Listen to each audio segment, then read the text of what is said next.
জাহাজ বাছা উৎসব কয়েকদিন আগে গেল দুর্গাপূজা। বিভিন্ন ধর্মের মানুষরা যে এখানে শান্তিপূর্ণভাবে ওনাদের ধর্মচর্চা করছেন, উৎসব পালন করছেন। বাংলাদেশ সরকার সার্বিক সহযোগিতা করে যাচ্ছে, আর্থিক অনুদান, নিরাপত্তা। এর মাধ্যমে আমরা একটা সম্প্রীতির বার্তা কেবল বাংলাদেশ নয়, গোটা পৃথিবীতে আমরা দিতে চাই। এবং বাংলাদেশ যে আবহমান কাল ধরে আমরা হিন্দু, বৌদ্ধ, খ্রিস্টান, মুসলমান জাতিগোষ্ঠী একসাথে বসবাস করি, এটা পৃথিবীর জন্য একটা রোল মডেল।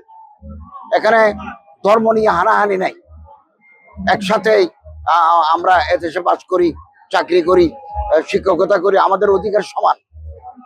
হিন্দু, বৌদ্ধ, মুসলমান, খ্রিস্টান সবার অধিকার এদেশে সমান, নাগরিক অধিকার সমান।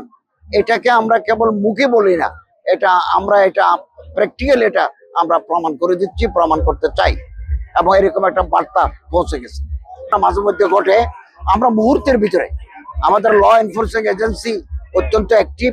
এরকম কোনো ধর্ম অবমাননা, উপাসনালয় অবমাননার ঘটনা ঘটলে মুহূর্তের ভিতরে আমরা এই অপরাধীকে গ্রেপ্তার করে আইনের আওতায় এনে বিচার করার জন্য সচেষ্ট, এবং এভাবে হচ্ছে। শিয়া বাটার ও ভিটামিন ই সমৃদ্ধ লিলি বিউটি সোপ, তারুণ্যময় উজ্জ্বল ত্বকের জন্য।